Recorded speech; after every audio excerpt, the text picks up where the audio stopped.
Very good afternoon and welcome back. आप देख रहे हैं आपके शेयर हमारी राय। इस कार्यक्रम में आप अपने शेयर बाजार से जुड़े सवालों के जवाब पाते हैं हमारे एक्सपर्ट से। और आज हमारे जो एक्सपर्ट है वो आपके बहुत ही फेवरेट है, mister Anshul Jain, head of research, Lakshmi Shri investment. Very good afternoon Anshul, thank you so much for joining in.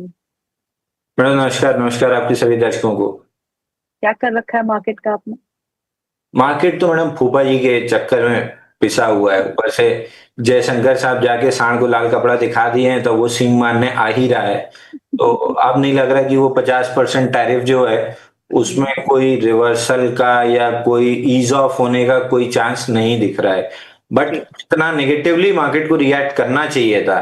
मतलब इस खबर पे मार्केट को कम से कम निफ्टी को 24,700 खुलना चाहिए था, जो मेजर सपोर्ट है।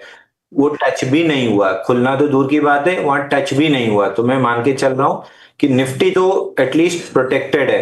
बैंक निफ्टी जरूर थोड़ा सा 54,900 55,100 की जोन जो प्रोटेक्ट होनी चाहिए थी उसके नीचे चल रहा है। बट एक कॉन्सेप्ट होता है टेक्निकल एनालिसिस में 2 CR pattern, 2 candle reversal.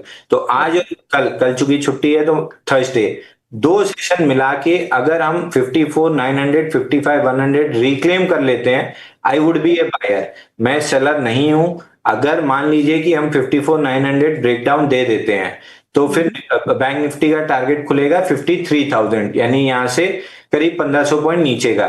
But मैं इस 1500 पॉइंट में इंट्राडे इधर उधर एक आध मूव शॉर्ट की भले प्ले कर लूं, बट मैं ओवरऑल मार्केट पे बेरिश नहीं होऊंगा। ना मैं बहुत ज्यादा एग्रेसिवली कुछ सेलिंग करूंगा, क्योंकि रीजन आपको फिर वही पता है जो मैं बार बार रिपीट करता हूं, एफआईआई की डेटा। वापस से उसको एक बार डिटेल में आपको बता दे रहा हूं ताकि ये क्लियर हो जाए कि मेरा व्यू भले हल्का सा बेरिश या पुल बैक का हो सकता है बट नेगेटिव नहीं है। एफआईआई की नेट इंडेक्स पोजीशन 83,000 कॉन्ट्रैक्ट पे ओवरसोल्ड होती है, 1,13,000 पे एक्सट्रीम ओवरसोल्ड होती है। हम खड़े हैं 1,70,000 शॉर्ट पे, यानी एक्सट्रीम ओवरसोल्ड से भी 60,000 कॉन्ट्रैक्ट ज्यादा शॉर्ट है। नेट पोजीशन पे देखिए, फ्यूचर प्लस ऑप्शन मिला के 2,40,000 पे एक्सट्रीम ओवरसोल्ड होते हैं। हम खड़े हैं 4,79,000 कॉन्ट्रैक्ट पे शॉर्ट। और हफ्ता भर पहले 8 अगस्त को ये शॉर्ट था 5,56,000 कॉन्ट्रैक्ट। वहां से अभी खड़े हैं 4,79,000 और केवल 50-60,000 कॉन्ट्रैक्ट कवर हुए थे, एफआईआई ने शॉर्ट कवर किए थे और 800 पॉइंट की रैली बन गई थी निफ्टी पे। तो आप समझिए कि 4,80,000 कॉन्ट्रैक्ट से अगर हम जीरो पे आते हैं तो बैंक निफ्टी पे ऑल टाइम हाई आना कोई बड़ी बात नहीं है। तो ये 1,500 पॉइंट की अगर डाउन मूव आती भी है तो मैं इसमें ट्रैप होने की जगह साइडलाइन पे बैठूंगा और रिवर्सल पे बाई करना पसंद करूंगा। तो मैं, हो सकता है कि अगर 2 दिन इसके नीचे क्लोज करे तो मैं 53,000 तक का लेवल देखने लगूं, बट मैं बहुत शॉर्ट नहीं प्ले करूंगा। तो हमेशा की तरह अंशुल जी मार्केट को शॉर्ट प्ले नहीं कर रहे हैं, वो साइडलाइन पे बैठना पसंद करेंगे लेकिन मार्केट को शॉर्ट नहीं करेंगे। कितना ऑप्टिमिज्म है अंशुल आप में। चलिए अब बात करते हैं जी। मैं तो कौन बोल रहा हूँ। चलिए ये बताइए कि आपने पिछली बार चारों आईपीओस की बात की थी और आपने कहा था कि आप चारों में सब्सक्राइब की राय दे रहे हैं, एम आई राइट? बिल्कुल बिल्कुल। लिस्टिंग और गिरते बाजार में भी आज पॉजिटिव लिस्टिंग जो है मेजोरिटी ऑफ द आईपीओस की देखने को मिली।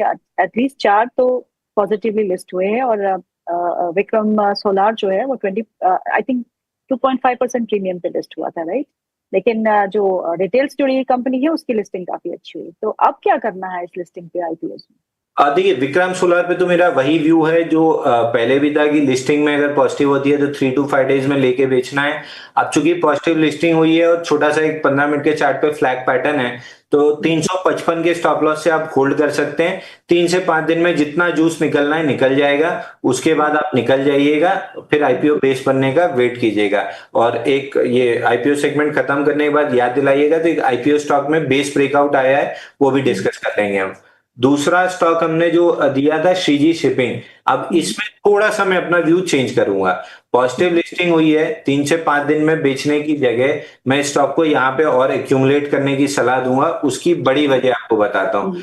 लास्ट वीक न्यूज जो मैंने पढ़ी थी कि सरकार ये मंशा रखती है कि शिपिंग कंपनी या शिपिंग सेक्टर को इंफ्रा का दर्जा दिया जाए। अगर ऐसा होता है तो इंफ्रा का दर्जा जो मिलना है, और इंफ्रा स्टॉक्स पे, मतलब इंफ्रास्ट्रक्चर पे गवर्नमेंट का बहुत फोकस है और वो स्पेंडिंग कर रहे हैं उस पे, तो इनके लिए थोड़ा सा सस्ता लोन थोड़ा सा आसान लोन, पेपर वर्क थोड़ा सा कम, मतलब एक सोर्स ऑफ फंडिंग इनके लिए बड़ी खुल जाएगी। मैनेजमेंट वैसे ही एग्रेसिव दिख रही है एक्सपेंशन में। अगर जी। इंफ्रा का दर्जा मिल गया और इनको इजी मनी, मतलब जिस इजी लोन मिल गया, तो ये बहुत तेजी से एक्सपैंड कर जाएंगे। अब ओके। सामने जो एससीआई वगैरह या बाकी कंपनीज हैं, उनमें प्रॉब्लम ये है कि बाइंग क्लाइमेक्स के बाद 40-50% गिरी हुई हैं, तो ओवर सप्लाई बहुत ज्यादा है। ये स्टॉक एक तो नया है, पॉजिटिव लिस्टिंग हुई है, तो कोई भी लॉस में नहीं है, यानी ओवरहेड सप्लाई नहीं है, तो फ्रेश बाय भी कर सकते हैं, और है तो होल्ड भी कर सकते हैं, क्योंकि अगर इंस्टीट्यूशन का इंटरेस्ट इस सेक्टर की तरफ आया, तो वो सबसे पहले देखते हैं किसमें ओवरहेड सप्लाई नहीं है, ताकि हम जब खरीदें तो स्मूथ अपमूव आए, लोग बेचने ना आए, मतलब मेरी बाइंग किसी को एग्जिट का मौका ना हो, ये ना हो कि मेरा पैसा, मतलब मेरा लग रहा है और दूसरा निकल रहा है। तो यही एक स्टॉक बचता है जहां पे ओवरहेड सप्लाई नहीं है, तो इसको 2 साल के पर्सपेक्टिव से अगर आप रखते हैं, तो मेरे ख्याल से ये बड़ा वेल्थ क्रिएटर हो सकता है शिपिंग सेक्टर, अगर इंफ्रा में मतलब उस वो दर्जा उनको मिल जाता है और इजी मनी मिलता है, क्योंकि मैनेजमेंट बहुत अच्छी है और सारी चीजें अच्छी हैं, ग्रोथ इनको बहुत अच्छी मिल जाएगी। बाकी स्टॉक्स में ओवरहेड सप्लाई है, तो इसको वेल्थ बिल्डिंग के पर्सपेक्टिव से देखिए। ट्रेडिंग मत कीजिए, रोज के रोज वापस सवाल मत पूछिए कि आज नीचे आ गया कल ऊपर चला गया।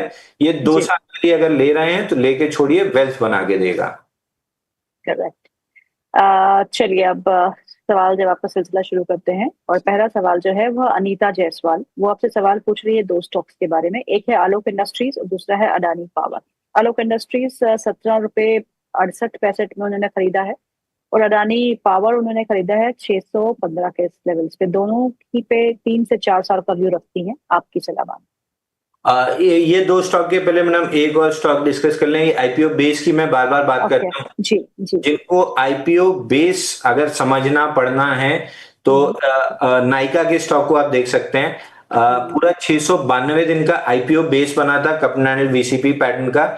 इस बेस को जब आप स्टडी करेंगे तो 2 काम कीजिए, एक अप कैंडल्स पे वॉल्यूम देखिए, हमेशा ज्यादा रहा है।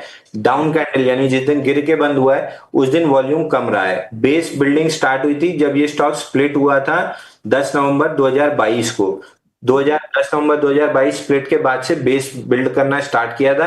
अप कैंडल्स पे क्यूमुलेटिव वॉल्यूम था, डाउन कैंडल्स पे लो या ड्राइड अप वॉल्यूम था, और अब ब्रेकआउट बना है 225 के ऊपर। तो अगर लेना है, अगर आप आईपीओ बेस ट्रेड करते हैं या लेना है, तो एक बार नाइका देख सकते हैं। एक चीज याद रखिए, लास्ट टाइम प्रीएम्प्टिव जब मैंने बाय दिया था, अगले दिन कोई इसमें ब्लॉक डील आई थी, 5% नीचे की थी, तुरंत ही स्टॉप लॉस खा गया था। अब ब्लॉक डील मेरे बस में नहीं है, कब आ जाए कब नहीं आ जाए। तो नेक्स्ट सेकंड अटेम्प्ट है ब्रेकआउट का, कम लोग पार्टिसिपेट कर रहे हैं, रिटेल इंस्टीट्यूशन का पार्टिसिपेशन क्लियरली दिख रहा है नियर ब्रेकआउट। तो अगर 225 का ब्रेकआउट सस्टेन हुआ, तो आपका स्टॉप लॉस आएगा 200 रुपए, यानी 25 रुपए की आपकी रिस्क है।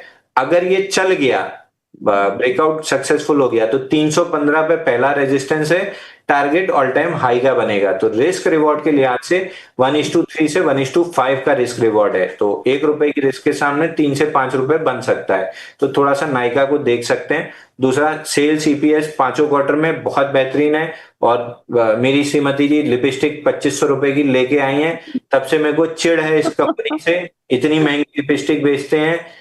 तो बट स्टॉक अच्छा लग रहा है, तो शायद मैं ट्रेड करके वो 2500 रुपए की वसूल लूं। आप आपकी वाइफ खरीद रही है तभी स्टॉक अच्छा कर रहा है, isn't that the case? वो तो सेल्स में दिख ही रहा है ना, पिछले 5 क्वार्टर में देखिए 23%, 24%, 27%, 24%, 23% ये सेल्स राइज है। EPS growth 191, 71, 61, 192, 142%। इतना महंगा बेचेंगे तो इतना ईपीएस ग्रोथ तो आना ही है। चलिए अगले सवाल ले लेते हैं। अगला सवाल है साक्षी जी का। वो पूछती हैं 2 स्टॉक्स के बारे में। एक है एलटीएफ, एल&टी फाइनेंस, 300 शेयर है उनके पास 172 रुपए में, और जेएसडब्ल्यू इंफ्रा 200 शेयर है 288 रुपए में। I want to add more. ये 450 एलटीएफ ऐड करना चाहती है, और 100 जेएसडब्ल्यू इंफ्रा ऐड करना चाहती है। किस लेवल पे ऐड करूंगी आपसे कुछ? देखिए, इनके दोनों ले लेते हैं और पिछले 2 सवाल भी चारों एक ही साथ कवर कर दे रहा हूँ। जेएसडब्ल्यू इंफ्रा, अगर आप लॉन्ग टर्म इन्वेस्टर हैं, शॉर्ट टर्म ट्रेडर के लिए अपॉर्चुनिटी नहीं है। लॉन्ग टर्म इन्वेस्टर हैं तो 276 276 के आसपास लीजिए, या फिर 328 के ब्रेकआउट पे लीजिए। और अगर इन्वेस्टर हैं तो जनरली इन्वेस्टर को एक्यूमुलेट थोड़ा थोड़ा करते जाना चाहिए। तो यहां से 276 तक अगर नीचे मिलता है तो थोड़ा थोड़ा लेते जाइए, और 328 का पहले ब्रेकआउट मिल गया तो पूरा ले लीजिए। तो टारगेट इसका 399 का पहला रहेगा। ओवरऑल मेरे को 700 रुपए जाते हुए दिख रहा है। एलटीएफ अगर शॉर्ट टर्म ट्रेडर हैं तो 214 रुपए का closing basis trailing stop loss ले लीजिए। ऊपर में 240 तक जा सकता है, अच्छा लग रहा है। लॉन्ग टर्म इन्वेस्टर्स के लिए स्टॉक का टारगेट जब ये 175 का ब्रेकआउट दे रहा था 400 एक हफ्ते का, तब से हम 500 रुपए की बात करते आ रहे हैं। तो अभी भी लॉन्ग टर्म व्यू मेरा क्लियर है, 500 रुपए जा रहा है। पुराना सवाल अदानी पावर पे था जिसका जवाब हमने नहीं दिया। नियर ब्रेकआउट आके कंसोलिडेट कर रहा है, जिस भी दिन 215 वॉल्यूम के साथ निकाला 615, तो 681 आराम से मिल जाएगा। उसके ऊपर 751 भी जा सकता है। लास्ट स्टॉक आलोक इंडस्ट्री है, 20 रुपए 40 पैसे, 20 रुपए 50 पैसे जब से टूटा है, गैप फिल करने के लिए आ रहा है। गैप 1680 पे है, 1680 आ रहा है, मतलब आ जाएगा। उसी टाइम एजीएम भी है रिलायंस की, तो अगर इसके लिए कुछ अच्छा मिल गया, जो ट्रंप ने टेक्सटाइल पे बम फोड़ा है, उसका अगर कोई अल्टरनेटिव मोदी जी अंबानी जी सोच लाते हैं या गवर्नमेंट सोच लाती है, तो टेक्सटाइल स्टॉक्स में वापस बाइंग हो जाएगी, क्योंकि इंस्टीट्यूशन एक्यूमुलेशन सभी स्टॉक्स में दिखा है। तो ये दो स्टॉक के बारे में हमने बात ही नहीं की, और आपने अपने स्टॉक के बारे में बात करी, नाइका, राइट? जी, इससे मैंने चारों एक साथ कवर कर दिए। जी, चलिए अगला सवाल जो है वो है नवनीत का। वो पूछती है, अंशुल सर नमस्कार, please suggest me Sheela Foam में उन्हें क्या करना है? 8% का गेन हो रहा है, गेन निकाल ले या फिर निवेशित? Sheela Foam ma'am, standard disclaimer, आज मैंने अपने क्लाइंट्स को बाई दिया है 736 ऑड रुपीज में। वहां से अभी 10 रुपए नीचे चल रहा है, तो सस्ता ही है। तो स्टैंडर्ड डिस्क्लेमर, हमारे क्लाइंट्स लॉन्ग हो सकते हैं। एक्यूमुलेटिव वॉल्यूम बना के double, almost double bottom kind of pattern है। ये नेकलाइन की तरफ जा रहा है जो 779 के आसपास है। तो यहां से स्टॉक 769 779 इस जोन तक जाते हुए दिख रहा है, इसीलिए आज हमने 736 में अपने क्लाइंट्स को बाय दिया है। क्लाइंट्स लॉन्ग हो सकते हैं, स्टैंडर्ड डिस्क्लेमर। तो 769 779 दिख रहा है, वहां पे प्रॉफिट बुक कर लीजिएगा या सवाल पूछ लीजिएगा। ओके, संतराज यादव जी का सवाल है। वो पूछते हैं आपसे लेमन ट्री के बारे में। लेमन ट्री के टारगेट्स पूछ रहे हैं, 6 महीने का व्यू रखते हैं। देखिए, लेमन ट्री में 6 बार प्रीएम्प्टिव बाई देके स्टॉप लॉस कटाने के बाद इस बार जब ब्रेकआउट आया 158 पे, तो मैं घबरा गया, मैंने बाई नहीं दिया और ये सीधा 175 तक चला गया।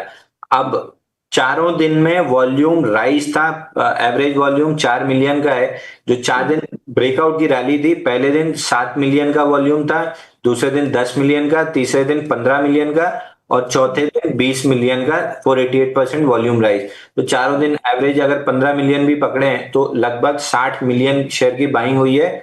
और आज का जो पुल बैक आ रहा है, इसमें अभी तक लेस देन 50, मतलब 56% ऑफ 50 डे एवरेज वॉल्यूम हुआ है, यानी एवरेज वॉल्यूम के बराबर भी नहीं पहुंचा है पुल बैक में। तो इसको हम कहते हैं low volume dried up volume पे पुल बैक। ये पुल बैक अगर इसी तरीके से ड्राइड अप रहा और 159 तक किया, तो हम बाइंग टेस्टेड रहेंगे। तब टारगेट अच्छा खासा 220 240 मिल सकता है ट्रेडर को, और ओवरऑल 300 रुपए तक ये स्टॉक जा सकता है। पुल बैक अभी तक तो अच्छी क्वालिटी में, 159 तक अगर क्वालिटी अच्छी बनी रही तो हम जरूर बाई देंगे। अंशु सर, जब आप आते हैं ना तो सवाल इतने आते हैं कि मैं खो जाती हूँ कि कौन सा सवाल लूं और कौन सा नहीं लूं, और क्या वो रेल लग जाती है। क्या करा है आपने ऐसे निवेशकों को? नहीं, और दिक्कत ये है मैडम कि मैं जवाब भी लंबे लंबे देता हूँ। मैं वो छोटे कि बाई सेल वाले जवाब, क्योंकि मेरे को नहीं पसंद है इस टाइप का जवाब देना। उसका रीजन मैं शायद आपको बता चुका हूँ कि नहीं, लेकिन कई जगह मैं बता चुका हूँ कि मेरे पास एक बार जेपी एसोसिएट का लॉट रखा हुआ था, उसी टाइम रिलायंस का भी लॉट था, सुजलॉन का भी लॉट था। और उस समय डिजिटल मीडिया आया नहीं था टीवी पे, चैनल का नाम नहीं लूंगा, लेकिन उस समय वो नंबर 1 बिजनेस चैनल था हिंदी में। मैंने सवाल पूछा था तो उन्होंने गोलमोल जवाब दे दिया था, जबकि क्लियर आंसर, जब मैंने चार्ट रीडिंग सीखी और मैंने उसको देखा था, एकदम क्लियर कट आपका जवाब ये होना चाहिए था कि तुरंत निकल जाओ, नहीं तो तुम्हारा यहाँ से 15% का डाउनसाइड दिख रहा है। और वो लॉस खाते खाते मैंने अपना मतलब पापा का, और पॉडकास्ट में स्टोरी शायद मैंने आपको सुनाई थी, जी पापा जी का जी। अकाउंट मैंने साफ किया था, क्लाइंट का भी अकाउंट मैंने साफ कर दिया था। अरे यार, तुमसे सवाल पूछे, तुम सच्चा जवाब दे देते, 15% गिर रहा, निकल जाओ। तो वो मेरे बैक ऑफ माइंड हमेशा चलता है। दूसरा मेरा ये होता है कि आपको मछली पकड़ना सिखा रहा हूं, लॉजिक्स दे रहा हूं, चार्ट पे जाके उसको वैलिडेट कीजिए कि मैं सही बोल, जैसे अभी लेमन ट्री में 324 दिन का कप एंडल ब्रेकआउट है, बीच में ये 4 दिन का मैंने आपको वॉल्यूम भी दिखाया, तो चार्ट पे जाके देखिए ना कि मैं सही बोल रहा हूं कि मैं हवा में बात करके चला जा रहा हूं। तो एक एनालिस्ट की क्रेडिबिलिटी तय इस चीज से मत कीजिए कि स्टॉप लॉस हिट हुआ कि टारगेट हिट हुआ। कई बार खराब, अभी आर पावर जैसे स्टॉक ने 46 से लेके 73 तक का सफर तय कर दिया, लेकिन गिरा ना, गिरने में निकलने का मौका नहीं दिया ना। यही चीज मैं बार बार बोल रहा था ना कि मौका नहीं मिलेगा। तो वैलिडेट कीजिए वो क्या बोल रहा है और चार्ट पे वो दिख रहा है कि नहीं, उस हिसाब से उस एनालिस्ट की क्रेडिबिलिटी तय कीजिए, स्टॉप लॉस देखिए, टारगेट से मत कीजिए। आप इतना लंबा बोलेंगे तो मैं सवाल कैसे लूंगी? आप 2 बजे तक चलाइए ना मैडम, आज मेरे पास समय ही समय है, 2:30 बजे तक चलाइए। अच्छा, चलिए अगला सवाल ले लेते हैं। अगला सवाल नैन्सी का है। आज फीमेल पार्टिसिपेंट्स बहुत ज्यादा ज्यादा आ रही हैं आपको देखते हुए अंशुल जी। नैन्सी जी पूछती हैं कि आई फील रिटेलर्स का पेट्रियोटिज्म जो है वो जागेगा और बाजार में रिकवरी अच्छी होगी और बाइंग आएगी। अंशुल सर ये बता दीजिए, यथार्थ हॉस्पिटल्स में 732 का पे मैंने बाय किया है और प्रिज्म जॉनसन के शेयर जो है 146 में लिए हैं।